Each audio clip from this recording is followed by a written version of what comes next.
Alléluia, gloire à Jésus-Christ. Merci Saint-Esprit de me recevoir. Merci de me conduire tout le long de la prière. Merci de prendre le contrôle de toutes choses et que le saint nom du Seigneur Jésus-Christ soit béni. Amen. Amen. Éternel mon Dieu, mon roi, aujourd'hui nous allons prier et notre texte de base, c'est Genèse 31-34. Je lis dans le nom tout-puissant de Jésus-Christ. Or, Rachel avait pris les téraphins et les avait mis dans le bas du chameau et s'était assise dessus. Et Laban fouilla toute la tente et ne trouva rien. Amen. Gloire à Jésus-Christ pour sa parole. Notre thème d'aujourd'hui, Éternel, nous prions, Père, afin que tu nous dépouilles et que tu ôtes de nos vies les dieux étrangers de la maison de notre Père et les idoles cachées dans nos cœurs, dans le nom tout-puissant de Jésus-Christ. Alléluia. Alléluia.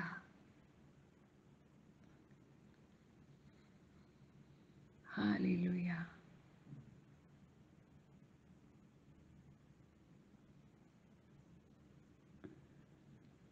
Alléluia. Merci Seigneur. Éternel, tu aimes ceux qui te craignent et espèrent en ta bonté.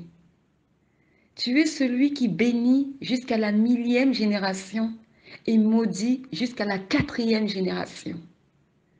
Tu es lent à la colère et riche en bonté. Ta miséricorde dure à toujours. Oui, Éternel, ta miséricorde dure à toujours. Père, Éternel Dieu Tout-Puissant, l'Éternel des armées, le Dieu du combat. Amen. Tu es un Dieu jaloux qui ne partage pas ta gloire. Car pour livrer Madian entre les mains de Gédéon et son armée, tu as réduit l'armée de Gédéon au nombre de 300 personnes. De peur que ce peuple ne dise, nous avons combattu et gagné de nos propres forces. Alléluia. Tu es le Dieu dont les voies sont justes. Tu es le Dieu dont les voies sont droites et parfaites, et nul n'est au-dessus de toi. Éternel, tu es celui qui a livré ton peuple Israël à d'autres nations, comme esclaves, par faute d'infidélité à ton égard. Ce peuple que tu as choisi et élu se sont prostitués à des dieux étrangers et ont commis des abominations sous tes yeux. Je vais lire la parole dans 2 Rois 17, à partir du verset 16 à 17 et verset 19. Je lis dans le nom tout-puissant de Jésus-Christ. Merci Seigneur pour ta parole qui nous sanctifie et qui éclaire nos pas et qui nous guide. Ils abandonnèrent tous les commandements de l'Éternel, leur Dieu. Ils se firent des veaux enfantes. Ils fabriquèrent des idoles d'Astarté. Ils se prosternèrent devant toute l'armée des cieux et ils servirent Baal. Verset 17. Ils firent passer par le feu leurs fils et leurs filles. Ils se livrèrent à la divination et aux enchantements. Ils se vendirent pour faire ce qui est mal aux yeux de l'Éternel, afin de l'irriter.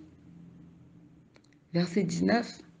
Judas même n'avait pas gardé les commandements de l'Éternel, son Dieu, et ils avaient suivi les coutumes établies par Israël. Amen. Éternel, je poursuis, toujours concernant le peuple d'Israël, je lis Jérémie 19:5. Ils ont bâti des hauts lieux à Baal pour brûler leurs enfants au feu en holocauste à Baal, ce que je n'avais ni ordonné ni prescrit, ce qui m'était point venu à la pensée, dit l'Éternel. Amen. 2 Rois 21:6. Il fit passer son fils par le feu. Il observait les nuages et les serpents pour en tirer des pronostics. Et il établit des gens qui évoquaient les esprits et qui prédisaient l'avenir. Il fit de plus en plus ce qui est mal aux yeux de l'Éternel afin de l'hériter. Alléluia. Prends-moi, Seigneur, dans mon état. Dieu de Jacob soutient ma foi. Tu soutiens ma foi, Jésus-Christ, prends-moi. Seigneur, prends-moi dans mon état. Dieu Tout-Puissant soutient ma foi. Que l'Éternel me pardonne, je retire le Dieu de Jacob, mais c'est le Dieu Tout-Puissant qui soutient ma foi. Alléluia. Oui, Éternel, voici les nombreuses abominations qu'a commis Israël, ton peuple.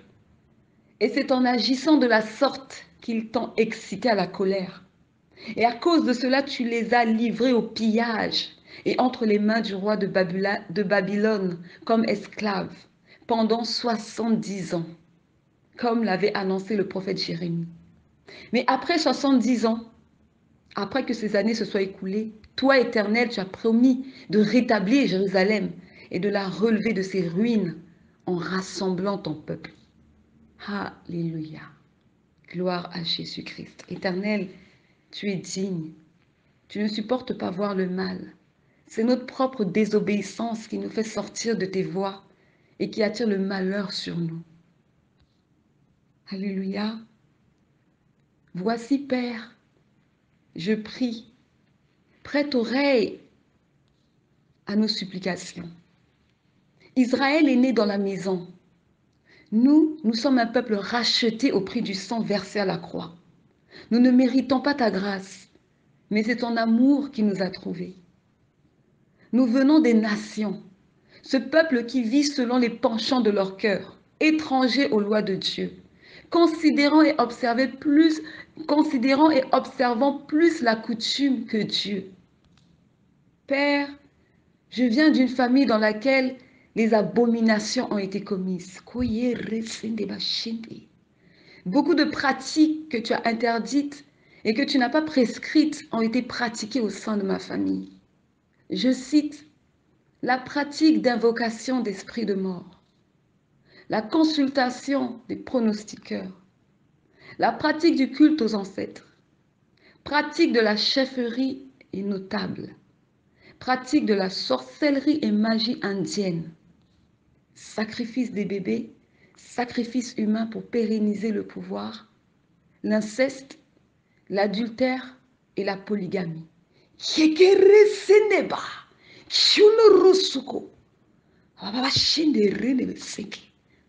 Père, voici mon origine, voici d'où tu m'as pris. Je connais en partie, je ne sais pas tout ce qui s'est fait dans le secret, mais c'est la famille dans laquelle tu m'as fait naître. Et c'est ce que tu m'as permis de connaître par révélation.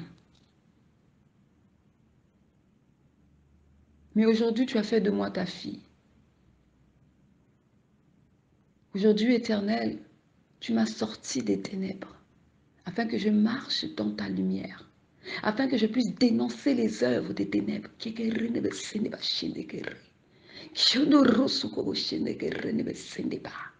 Afin que je puisse annoncer ta parole.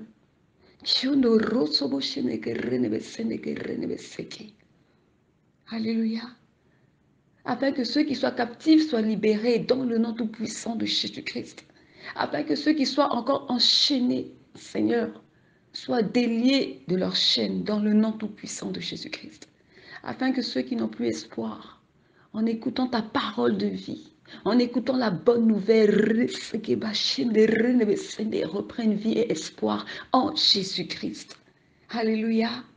Je t'implore, ô Père, afin que tu fasses miséricorde à ma famille et délivre leur âme de l'emprise du diable et de toutes ses pratiques occultes dans le nom tout-puissant de Jésus-Christ.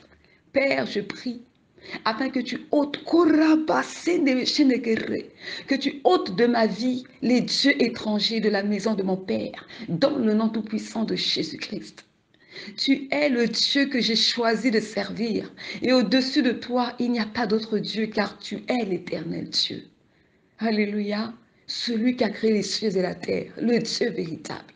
Celui qui a créé les oiseaux du ciel, celui qui a créé les animaux des champs, celui qui a créé les étendues dorées, celui qui a soufflé l'intelligence dans l'homme.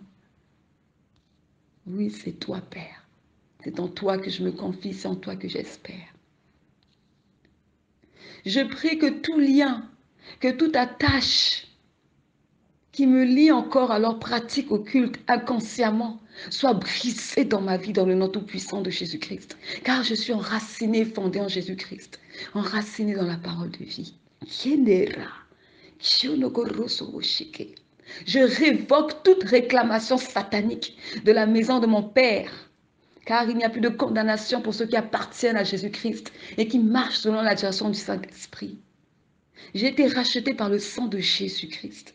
Et le sang de Jésus a vaincu Satan à la croix de Golgotha. Toute mort programmée, toute sécheresse et aridité dans ma vie n'agit plus en moi. Car en ayant reçu Christ, j'ai reçu la vie dans le nom tout-puissant de Jésus-Christ. Je prie dans le nom tout-puissant de Jésus-Christ que les dieux étrangers de la maison de mon Père n'ont plus aucune emprise, n'ont plus aucune influence sur ma vie. Car celui qui marche dans la lumière de Christ ne marche plus dans les ténèbres. Père, de la même manière que tu avais ordonné à Gédéon de détruire l'autel de son père, je prie afin que tout Dieu étranger de la maison de mon Père qui persiste à ne pas vouloir lâcher prise dans ma vie soit renversé, soit anéanti et détruit par ta main puissante dans le nom tout-puissant de Jésus-Christ. Que ma vie, Père, ici-bas te glorifie. Que ta volonté seule se fasse dans ma vie. Que ta grâce agisse dans la vie de nos bien-aimés qui continuent de combattre les dieux étrangers de la maison de leur Père. Je prie également afin que tu ouvres les yeux à nos bien-aimés qui n'ont pas conscience de ces phénomènes et qui peut-être se trouvent dans cette situation, mais ne sachant pas quoi faire ni vers qui se tourner.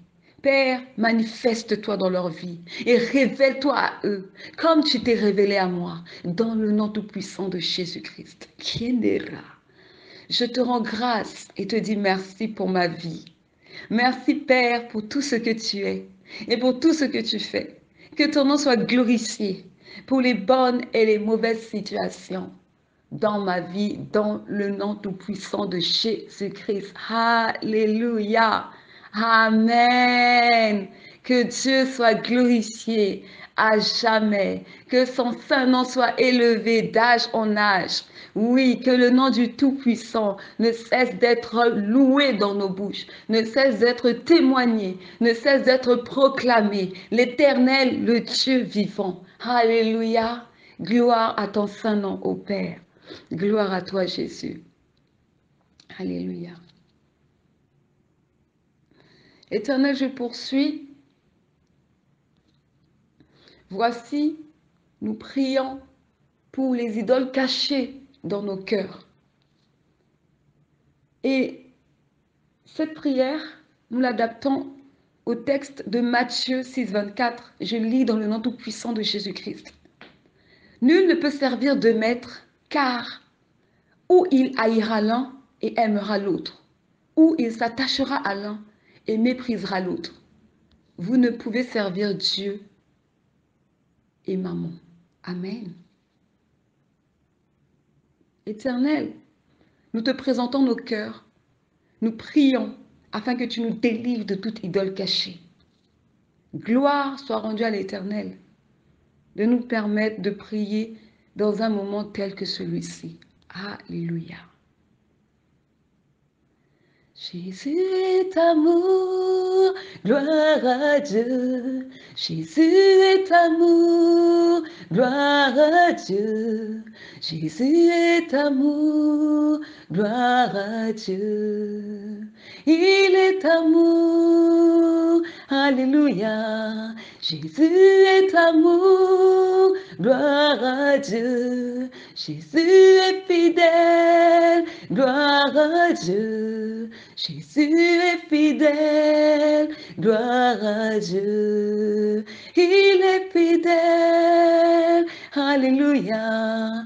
Jésus est puissant, gloire à Dieu. Jésus est puissant, gloire à Dieu.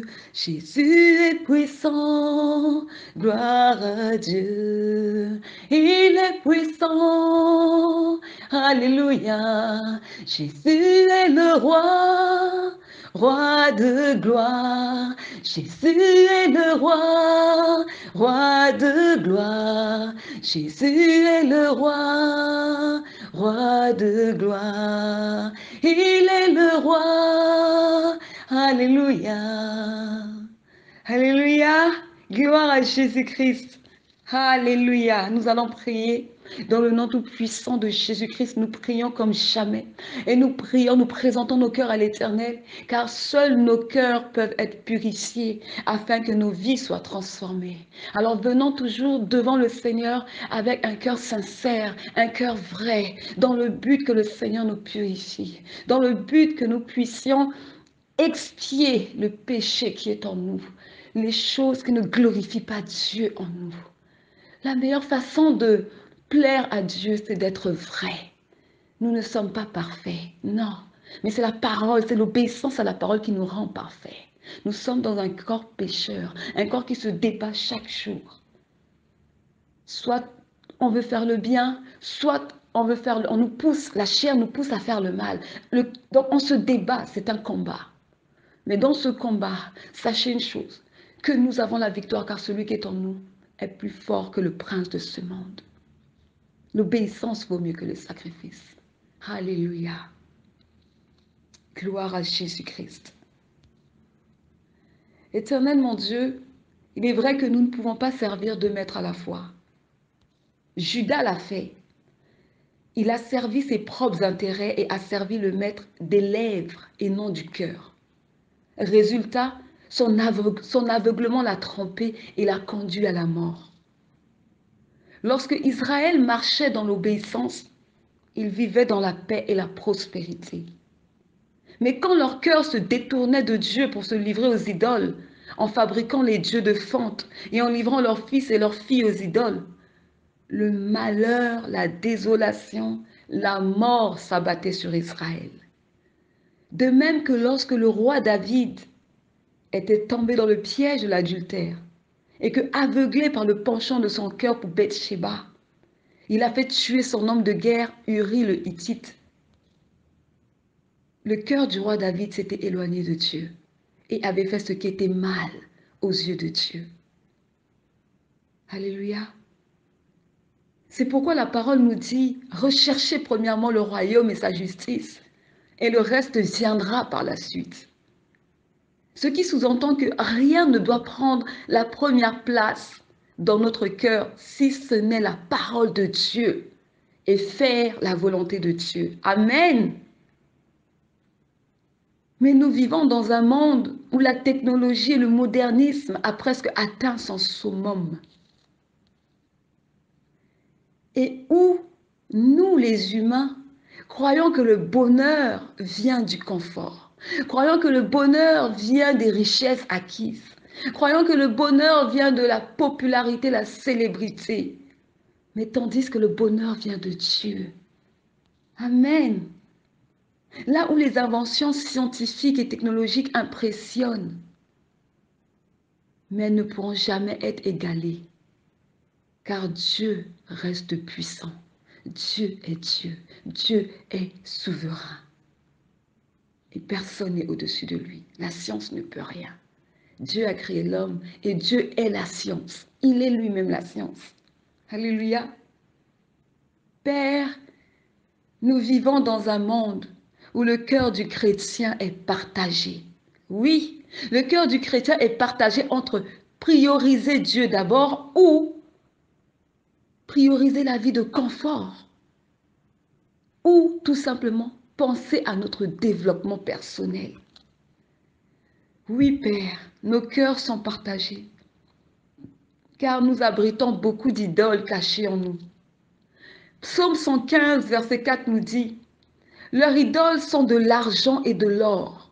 Elles sont l'ouvrage de la main des hommes. L'homme, c'est l'homme qui a créé l'argent. C'est l'homme qui crée l'or. C'est ça.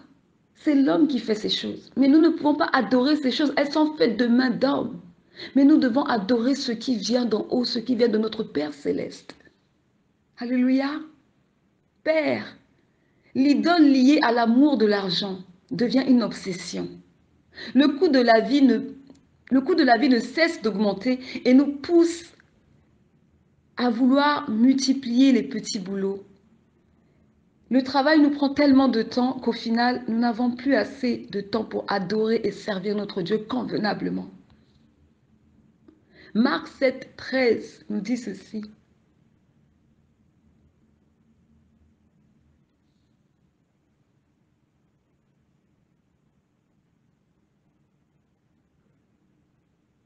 Donc nous faisons soit un choix entre travailler et avoir l'argent nécessaire dont nous avons besoin, ou privilégier d'abord notre marche chrétienne et ensuite le travail. C'est ce dilemme auquel tous les enfants de Dieu font face. Nous avons tous besoin d'argent pour pouvoir subvenir à nos besoins. Mais n'oublions pas une chose, que celui qui subvient à nos besoins, c'est d'abord l'Éternel. David a dit, l'Éternel est mon berger, je ne manquerai de rien. Église, c'est à toi, soit de marcher par la foi, ou soit de marcher par la vue. Mais sache que quand tu marches par la foi, tu ne seras jamais déçu. Parce que tu plais à Dieu lorsque tu marches par la foi. Mais quand tu marches par la vue, tu plais à ta chair. Alléluia. Éternel, je poursuis. Nous lisons Marc 7, 13. Annulant ainsi la parole de Dieu par votre tradition que vous avez établie, et vous faites beaucoup d'autres choses semblables. Amen. Nous venons des nations païennes. Et les nations païennes marchent selon les coutumes, selon les traditions d'hommes. Mais maintenant que nous avons revêtu la nouvelle créature, Christ en nous, l'espérance de la gloire, nous marchons selon les commandements de Dieu, selon les préceptes de Dieu, selon le principe du royaume des cieux. Nous sommes enfants de Dieu, enfants du royaume. Nous ne sommes plus enfants des coutumes, nous ne sommes plus enfants des traditions. Non, nous sommes enfants de Dieu. Et l'enfant de Dieu agit et marche selon la parole de vérité. Alléluia. Oui, Père. L'idole liée à la coutume fait que beaucoup d'enfants de Dieu, beaucoup de bien-aimés mélangent la parole de Dieu avec les coutumes. Certaines de nos bien-aimés continuent de faire des pratiques de lavage traditionnel, soi-disant pour avoir des chances. Hey! En oubliant que la grâce, la réussite et l'élévation viennent de Dieu. D'autres sont chrétiens, mais pensent que la polygamie est autorisée parce que la coutume le leur permet. Mais la coutume ne peut pas être au-dessus de la loi divine. Non, jamais. C'est les lois de Dieu qui prévalent au-dessus de nos coutumes, ici-bas sur terre. C'est les lois de Dieu qui prévalent au-dessus des lois sataniques qui sont votées ici sur terre. Quand la loi nous dit que deux personnes de même sexe peuvent se marier, mais cette loi devant Dieu, elle est nulle. Parce que le Seigneur dit dans sa parole qu'un homme et un homme qui couchent ensemble, c'est une abomination. Et ça restera ainsi. Personne ne pourra changer cela. Alléluia. Père,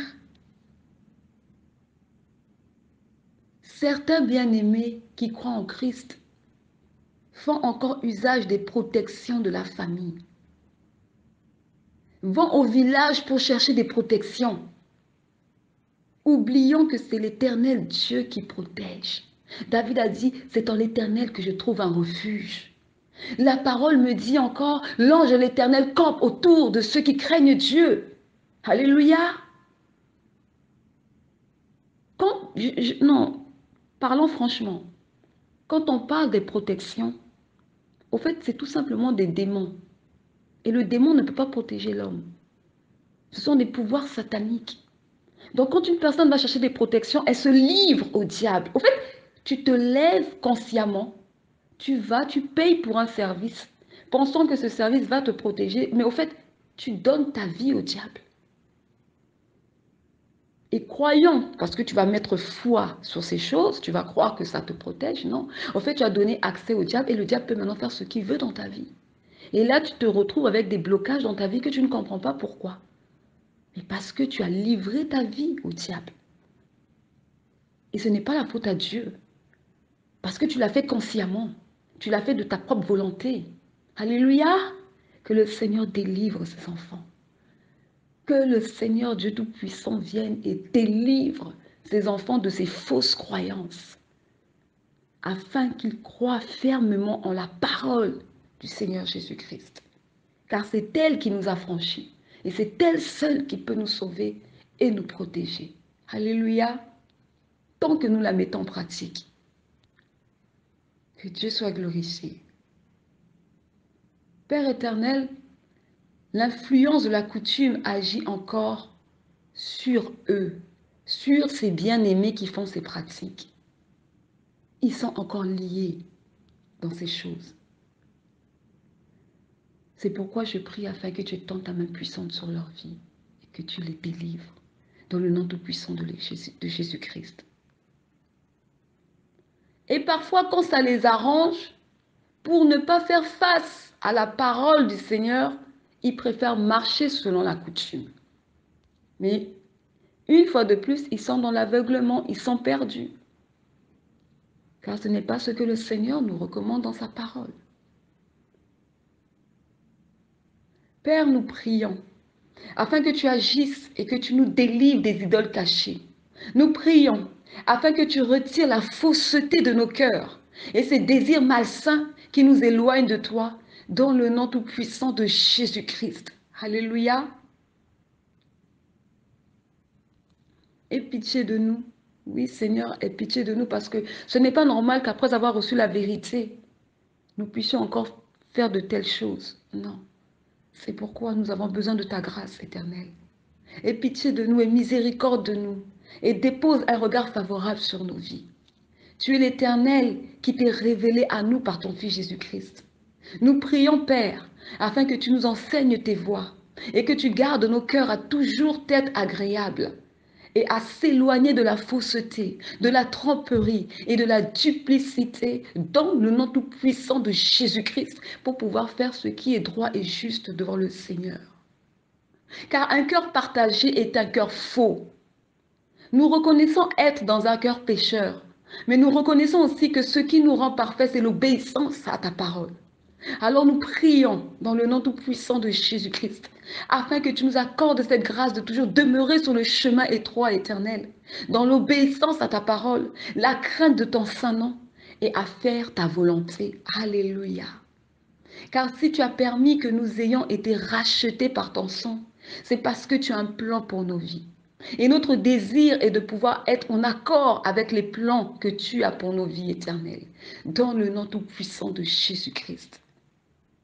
Comme il est écrit, à quoi cela sert de vouloir gagner le monde et perdre son âme? Ça n'a pas de sens. Si je me bats pour les autres, je dois également me battre pour moi, afin qu'ensemble, nous soyons aux côtés du Seigneur Jésus-Christ. Alléluia. Père, je poursuis dans le nom tout-puissant de Jésus-Christ. L'idole qui a rendu beaucoup de tes enfants captifs dans les temps modernes, les temps actuels, sont le sport, le culte de la beauté et de la personnalité.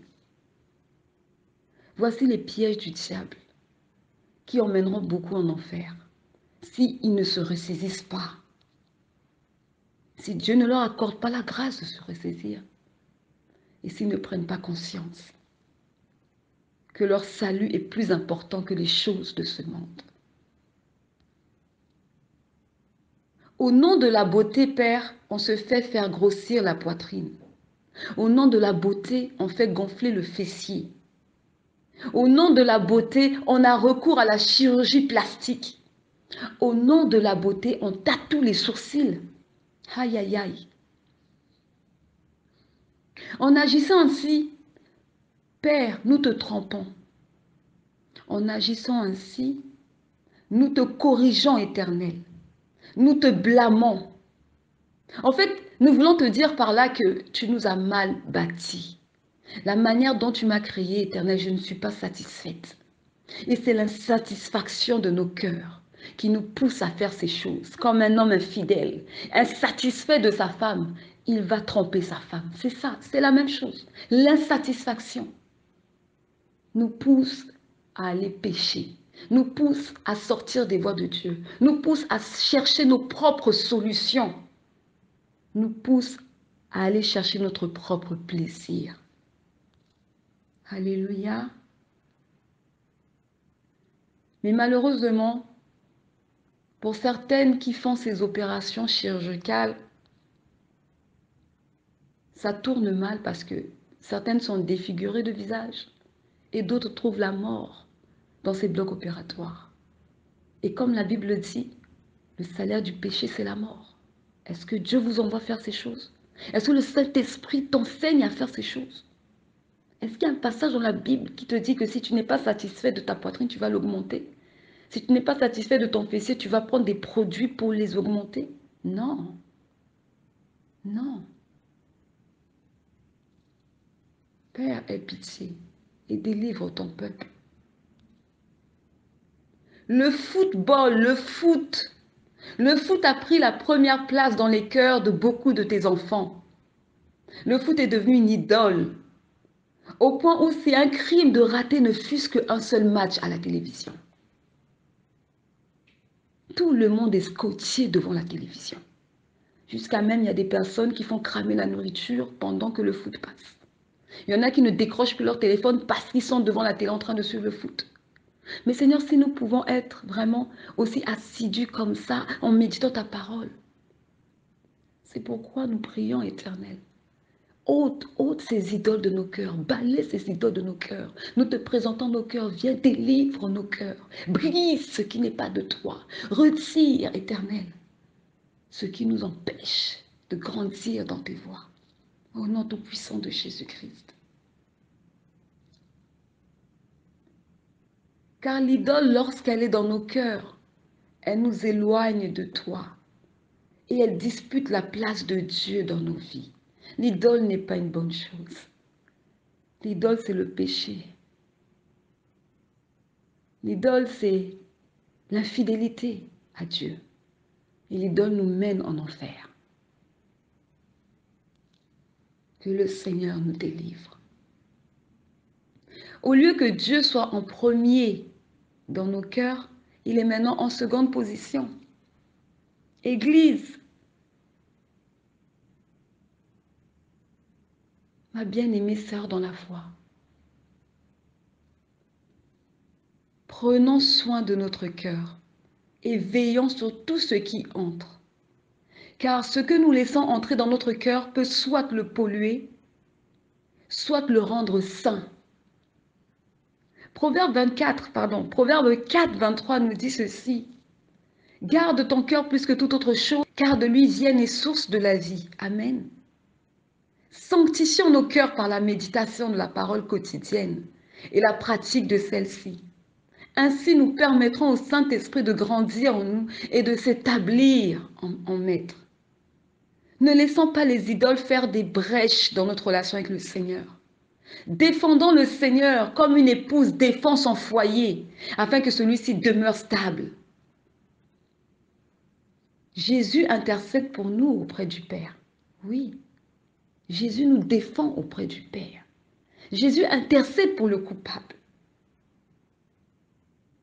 Les idoles sont des pièges qui viennent du diable pour nous emmener avec lui en enfer. Église, refusons cela. Rejetons cela dans le nom tout-puissant de Jésus-Christ. Et gardons nos pensées fixées sur le royaume. Alléluia. Père éternel, nous te disons merci. Merci d'avoir prêté oreille à nos supplications. Merci d'agir dans nos cœurs. Merci de créer en nous un cœur pur et un esprit bien disposé à te servir comme toi tu veux. Merci de continuer à nous aider à travailler dans nos cœurs et à pouvoir développer le fruit de l'esprit en chacune de nous, dans le nom tout-puissant de Jésus-Christ. Que toute la gloire te soit rendue, Père éternel, et que seule ta volonté se fasse dans nos vies, dans le nom tout-puissant de Jésus-Christ. Nous avons ainsi prié. Et nous disons Amen, Amen. Jésus le roi des rois, alléluia. Jésus le roi des rois, le Seigneur des seigneurs. Jésus le tout-puissant, alléluia. Jésus le tout-puissant, le Seigneur des seigneurs. Jésus ressuscité, alléluia. Jésus ressuscité, le Seigneur des seigneurs. Jésus le grand roi, alléluia, Jésus le fidèle, il est fidèle, admirable, alléluia. Je proclame Jésus, il est le roi, mon ami de tous les jours, il est le roi. La victoire m'appartient désormais. Avec toi, Seigneur, je régnerai à jamais. Oh, je proclame Jésus, il est le roi, mon ami de tous les jours, il est le roi. La victoire m'appartient désormais. Avec toi, Seigneur, je régnerai à jamais. Oh, je proclame Jésus, il est le roi. Mon ami de tous les jours, il est le roi. La victoire m'appartient désormais. Avec toi, Seigneur, je régnerai à jamais. Chantons, louons Jésus, il est roi des rois. Chantons, louons l'Éternel, le Seigneur des seigneurs. Acclamons, glorifions Jésus, il est roi des rois, roi des rois, le Seigneur des seigneurs, le Seigneur tout-puissant. Il est roi des rois, roi des rois, le Seigneur des seigneurs. Alléluia, gloire à Jésus-Christ. Éternel, merci pour ce merveilleux moment. Merci pour ce moment de louange. C'est toujours agréable de louer le Seigneur. Il est bon de louer l'Éternel. Amen. Sois glorifié, Jésus, et nous te disons merci. Merci pour tout ce que tu es, pour tout ce que tu fais, pour tous tes bienfaits, pour toutes tes merveilles. Merci éternel mon Dieu Père. Même lorsque tu nous réprimandes, même lorsque tu nous châties, tu le fais pour notre bien, tu le fais pour nous ramener sur le droit chemin, tu le fais afin que nous ne puissions pas nous égarer, tu le fais parce que tu ne veux pas nous perdre, oui, parce que tu nous as choisis, et parce que tu nous as choisis, tu avais dit ceci, Jésus avait dit au Père, je n'ai perdu aucun de ce que tu m'as donné. Alors quand Dieu donne ses enfants, à Jésus, Jésus a le devoir de ne perdre aucune personne. Nous sommes dans la main de l'Éternel. Nous sommes dans la main de Jésus-Christ. Jésus-Christ est le chef de l'Église. Il est à la tête de l'Église. Et nous sommes son Église. Alléluia. Et le Seigneur veut que nous soyons une Église forte, une Église puissante, une Église qui marche dans la sainteté, une Église qui marche dans la crainte de l'Éternel, une Église qui marche dans l'amour. Alléluia. C'est ce que le Seigneur attend de nous. Soyons cette Église, car il nous a choisis pour un temps comme celui-ci. Comme la parole le dit, le monde, la création attend la révélation des fils de Dieu. Le temps est arrivé que Dieu révèle ses fils. Mais il va révéler des fils puissants, des fils qui marchent dans l'humilité, l'amour, la crainte, la libéralité, le pardon. Alléluia. Amen. Amen. Gloire à Jésus-Christ.